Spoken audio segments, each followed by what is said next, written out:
Welcome back sa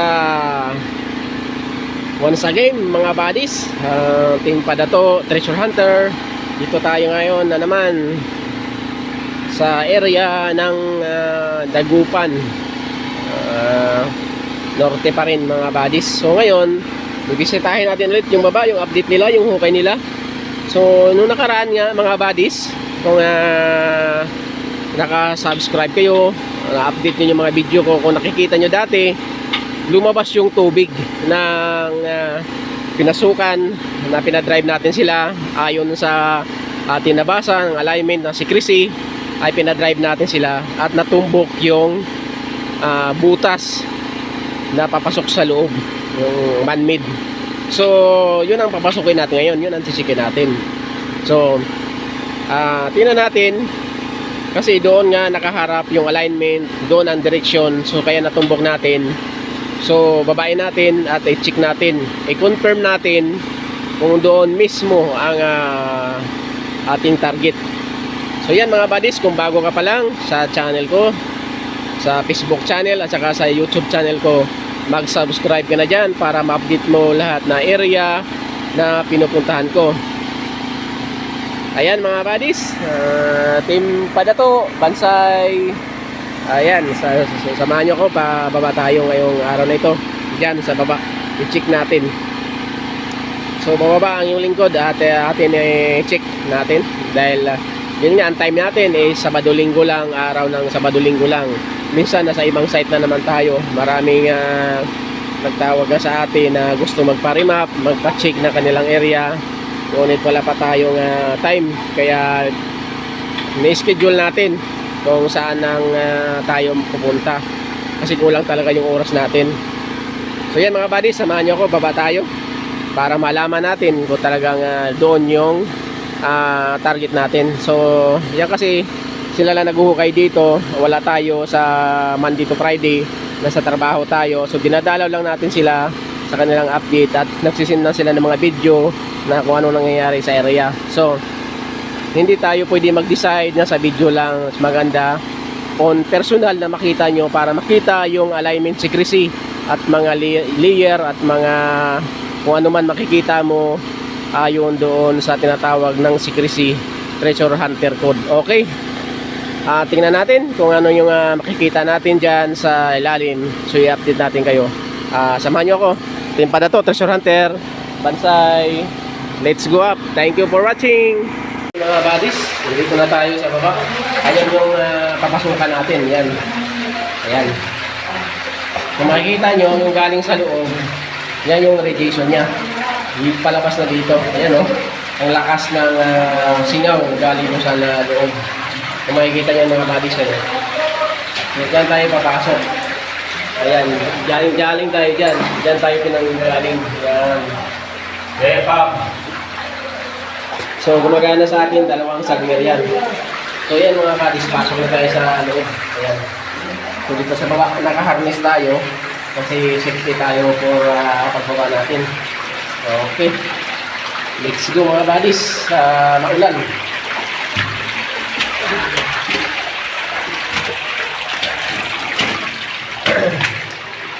Uy, yan yung bukas doon. okay, yung bukas. Oh. Okay. Sirasin lang pala. Pagitan. Hindi lang. Kaya na po. Yung ilaw tanggol. Ipababa mo itong ilaw. Ilaw. Hawakan mo lang. Sabihin natin mga buddies. So makikita natin ang alignment niya. Ayan. Tatakbo na siya papunta rito. So ito, yun doon, nakaharap dito. Pagdating dito, nag 60 degrees na agad siya. Ayan. So natin. Ayan. Natin yung alignment. Ayan mga buddies. Ayan. Ito isa. Ito yung mga down. Ito, Masarap doon sa dulo.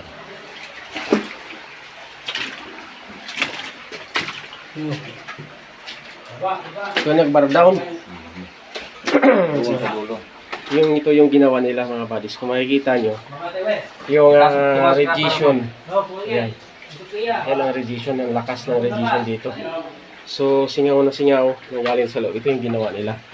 So ito mga buddies ay buhangin ito. Trap yan. So ito yung nag-bar down. Kung makikita natin ang layer niya, pagdating dito, naputol siya. Kasi nga, gumawa sila ng ito, matigas to. Gumawa sila ng trap.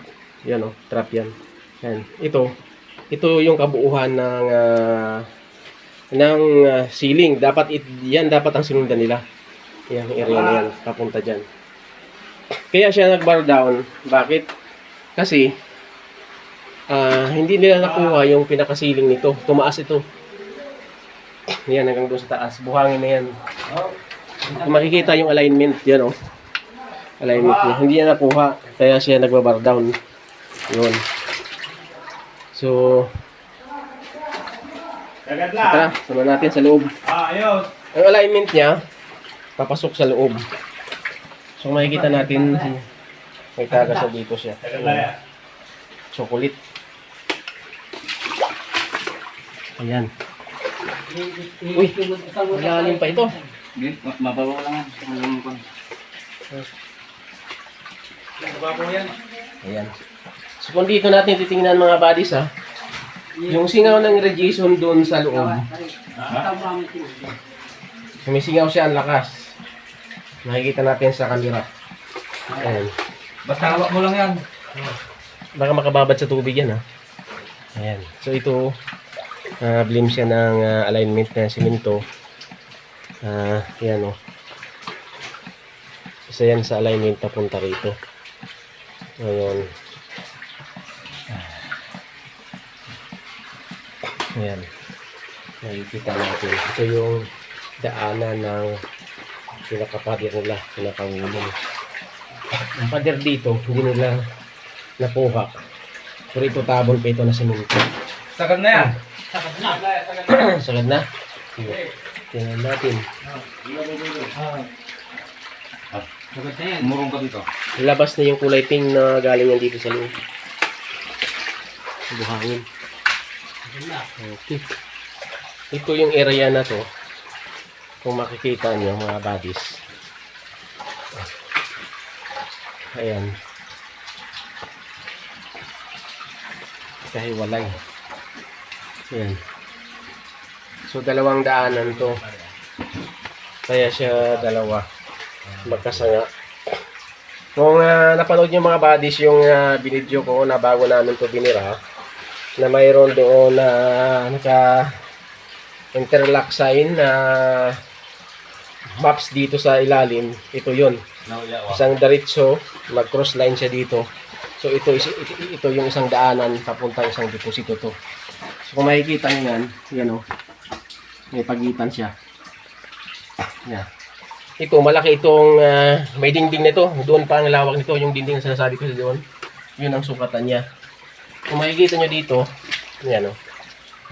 Yan. So, mag-X na yan. Na, pinto din yan. Papasok dun sa loob ito. Yan, alignment niya. Yan. Papasok yan sa loob. Yan. So, yan sa target. So, dito tayo, pasok din tayo dito sa kabila. Kaliwa tayo, tingnan natin. Dito sa bawat kanto, dapat dito ay gagamit ka ng sikresin na kumpas para malaman mo kung saan ka ang direksyon. Ayan. So dito tayo, kung makikita nyo mga buddies, itong kanto na ito na magkahiwalay. Ayan. Ayan. So nasa wood element tayo. Ayan. Punta tayo sa wood element. Ito naman, yung area dito sa kabila ay naka 45 degrees yan. Dito. So dito tayo sa 90 degrees. 9 degrees sa wood element. Yan. Yan. Ano itong bilaw? Sagan na. Ayan. Ito yung Hawak mo. nag-bar down. Walang flashlight dyan? Ito yung nag-bar down? So, ito yung nag-bar down bodies kasi natanggal nila yung lock sa gilid. Kaya nag-collapse yung daanan. Uy! Takas ng tubig. So, ito yung nag-bar down. Yan.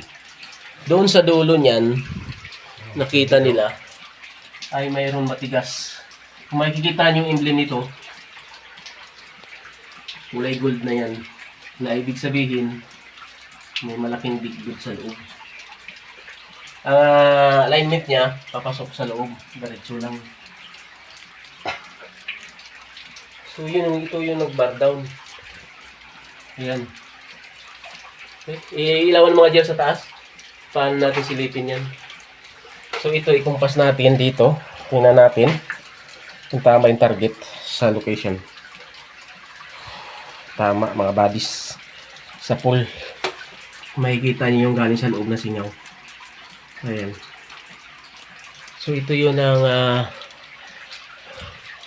bumaba. Gawa ng natanggal nila yung lock niyan. So, kaya siya nag-bar down. Ayan. So, ang gagawin natin, ang kwento nila, sa mga nandito nga naghukay, mga bodies, nasilip daw yan sa loob. Doon nabuksan yung kwarto na na-open.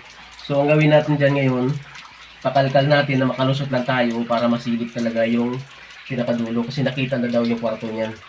So, yan ang antabayan yung mga bodies sa sunod na mga video natin. So, papakikita natin ang actual na operation nito. So, once again mga buddies, i-check natin yan. Ang kanilang, na-check na natin yung, nakita na natin yung structure at saka alignment ng secrecy.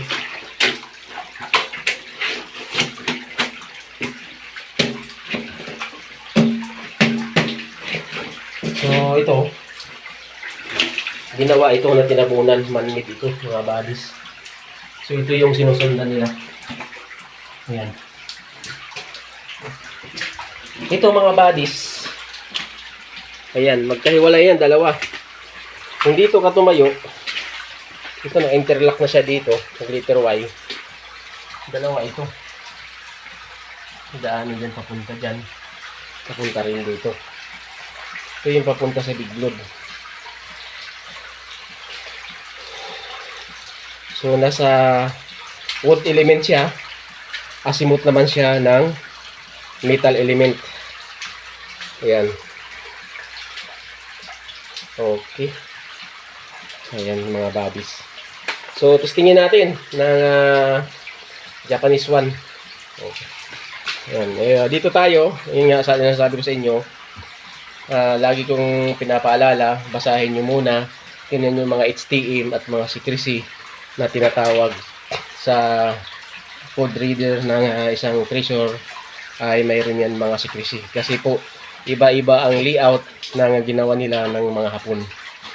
So, hindi ho yan magkakaparehas. Kaya ang knowledge po na mag-treasure ay walang hangganan. Tuloy-tuloy lang ang kaalaman yan. Kasi nga po, iba-iba ang layout ng tinatawag ng mga secrecy ng mga sakang. So, kaya tingnan natin bago tayo po sa area, basahin nyo muna ang mga alignment at ikumpas nyo kahit nasa ilalim na kayo. Kaya importante ang kumpas kasi doon makikita yung mag-aayon yan lahat, alignment layer. So doon natin makikita kung nasaan ang deposito, lalo na sa mga biglog. So yan mga buddies, ayan. So check natin, i-confirm natin. So ito Japanese one, papalo to dyan, dyan, papalo din dito. So magkahiwalay sila. So ngayon 3 grams ang gamitin natin pag-detect. Titingnan natin. So dito tayo sa gitna. Ang detection niya kung alin ang mauuna. So ito, kasi na-open na malapit. Makikita niyo yung singaw. Ayan mga buddies. Yung singaw. Ayan. Ito. So ayan mga buddies, hawakan nyo nga yun. Ito ganun mo Ayan, ganun mo lang. Ayan. So, ditik natin ha, ng manual muna bago natin gamitan ng natin. So, i-control natin sa malaki natin na kumpas sa kamay natin. So, pagkaprayas lang yan. So, meron tayo sa kamay, meron tayo sa malaki. Ayan. Yan mga buddies, naka-journal dyan sa metal element. Norte, Code 1. Ayan mga buddies, makikita nyo. Saka water element. Ito yung may tubig dito. Kaya sinasabi na may tubig kasi kung makikita nyo, azimuth yan sa water element. Fire element to water element. Hindi naman pwede magkakasama yung water element saka fire element. Magkaaway yan. Ang magkasama yan, metal element at saka wood element.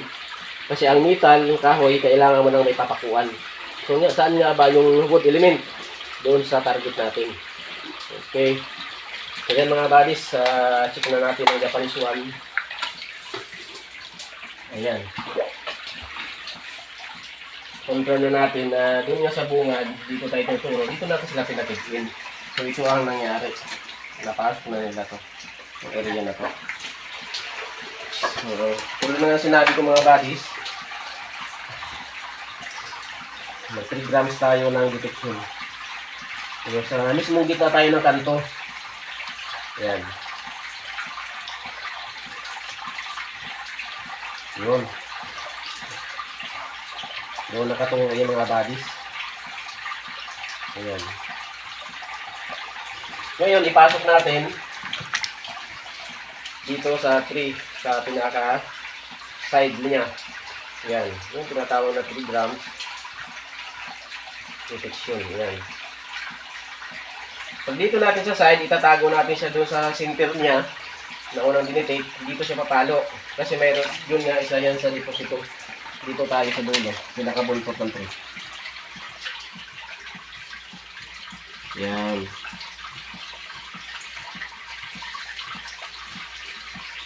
So, ito yung area na to. Ayan, ito yung na sinasabi ko. Ayan.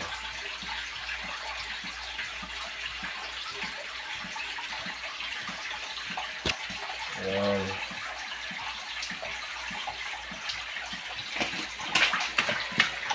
Ito naman yung sa dulo. Ayan.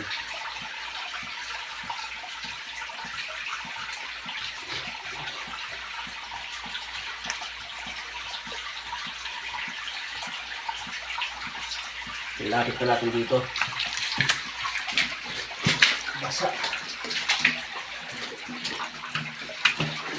Ayan, baka mabasa dyan. Ilagam niya lang ito. Tutok na natin doon mga buddies kung anong mangyayari sa resulta. Ayan.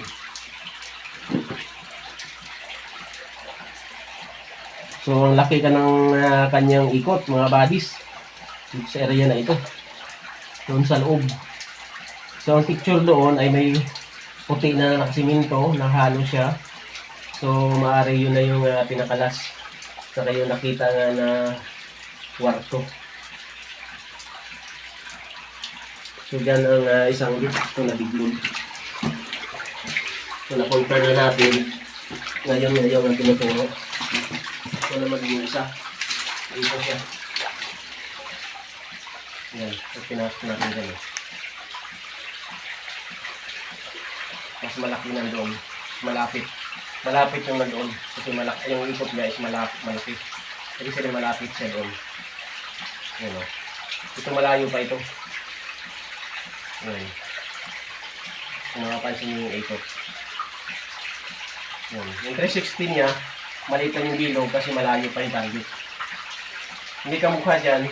Malaki ang kanyang ikot. Pagka 360 kasi malapit na siya. Kumari yun na yung nag-back down. Yan. Kaya mga buddy, sa gamitan natin ng manual, ay nakamanual na tayo. Gamitan naman natin ng apps sa cellphone. So, hindi na natin makabidyo. So, hanggang dito lang sa pagtanggal natin ng laman. Yan natin. So, yan natin ha. Lagyan naman natin yung bala. Yun. So, wala na siyang bala. Ano yung takip nito? Yan. Ayan natin na dyan. Ayan, gamitan natin ng apps. Kasi sa apps, kumpleto lahat yan. Mayroon sa bomba, sa gas, may space para malaman natin doon sa area na mayroon siyang space. Kaya, nagamit. Kumpleto na yun sa apps. Yung ilang tons, malalaman natin yung karga. Naka-neutral ba siya? Naka-box ba? Dito. Kaya nga lang, hindi na natin makabidyo kasi isa lang yung kamera natin. Ayan. Wala tayong kamera na pang video talaga. Ginagawa lang natin ito para lang makatulong tayo sa mga kababayan natin na ibang nag-treasure. Kasi gusto natin tayo mga kadali dito sa mga binaunang mga sakang para lang makatulong tayo sa kapwa natin, Pilipino. Ayan mga buddies, kung bago ka pa lang sa YouTube channel ko, mag-subscribe ka na dyan para ma-update mo lahat na area na pinupuntahan ko. Thank you for watching. So patayin ko na to kasi hindi na pwede. Gagamitin ko kasi yung cellphone. Yung cellphone kasi nasa yung apps na gagamitin ko. So pinapawisan ako dahil sobrang init ng singaw dito, nagagaling talaga dyan. Kung makikita nyo naman sa camera, ayan o, yung singaw. Kulay-pula na siya dyan yung area na yan. So yan mga buddies, ang resulta ng ating detection sa manual ito. Ayok ko na. Thank you for watching mga buddies. Team Padato, Treasure Hunter, Bansay. Yung dilaw na yun.